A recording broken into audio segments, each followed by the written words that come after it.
The core idea of minimalism is simple: we need fewer things, but in Buddhist philosophy we approach this issue much more deeply. Minimalism as a lifestyle aims to reduce the number of things we own.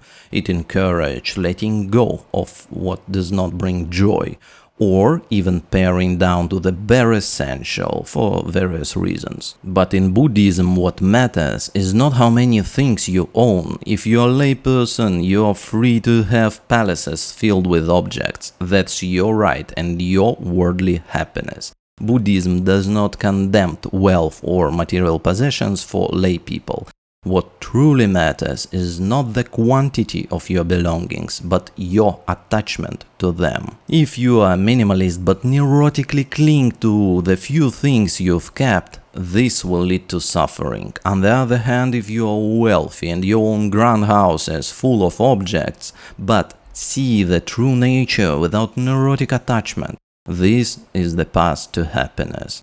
The Buddha said, and he uses his wealth without being attached to it, without being infatuated with it, without being blindly absorbed in it, seeing the drawbacks, understanding the escape. The topic of clinging is vast, but today we'll focus only on material possessions, as it's the easiest place to start. What is neurotic attachment to things? Imagine you have a beautiful object, you adore it, cherish it, then one day it breaks. A chip falls off, the coating cracks, or a guest accidentally knocks it over, shattering it to pieces. At that moment you feel intense distress. The stronger your neurotic attachment, the greater your anger, sadness, or frustration. You might even cry, lash out at the person who broke it, or hold on to the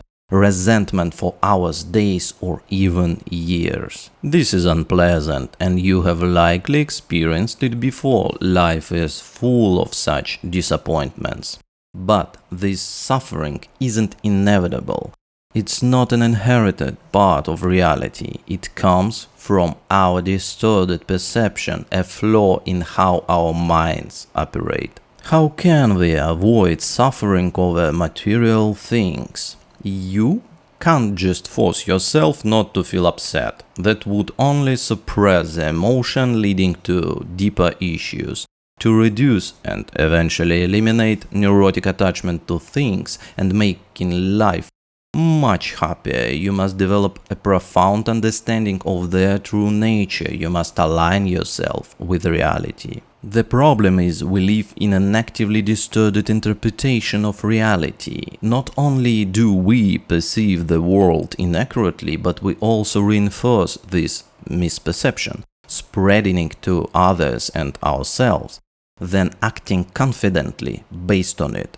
This is the root of nearly all our problems. What is this distorted perception? How do things really exist? In reality, all composite, conditioned things are impermanent, yet we act as if they are not. When we see an object, we think, consciously or not, I received this, and I will possess it for a long time, almost forever. Then, when it breaks, we are upset, precisely because we assumed it would last. When spoken out loud, this sounds absurd. In reality, we won't possess these things for long, and it won't stay intact forever. Remembering this, keeping reality in mind reduces suffering. But why are things so temporary and unreliable? Because things are composite. Every object is made of parts and materials. The more complex an item, the faster it will break. A simple stone may last for millennia, but when we speak of intricate tech, it's almost a miracle it works at all. Believing that things are solid and permanent is a delusion, and when reality contradicts this, and it always does, you suffer. Things are conditioned. Objects exist only under specific conditions. Their materials degrade over time, even if slowly. We may try to preserve items like museum pieces, But everything decay, especially what we use daily. Thinking otherwise is another delusion, and when reality strikes, suffering follows. All things are not truly yours. Ownership is just an idea in our minds. In reality, objects belong to no one. Society agrees on property rights, but in the physical world, there is no such contract. Things can be stolen, broken, or legally confiscated. Believing this is absolutely mine and no one can take it is yet another delusion. And when reality disproves it, you suffer. The Buddha said, "From clinging as a condition, sorrow, lamentation, pain, distress, and despair arise." So, should we always be upset because of this impermanence? No. Buddhism is the science of happiness. We learn to live in reality without mental or emotional suffering. A well-practiced Buddhist owns and uses things but does not cling, because he sees the true nature. Thus, when things break or are lost, there is no torment. You might think, but if I don't cling to my things, will I enjoy them less? Not at all. You can own, use and appreciate things without painful, neurotic attachment. This seems impossible only because you have never tried or trained your mind to do so.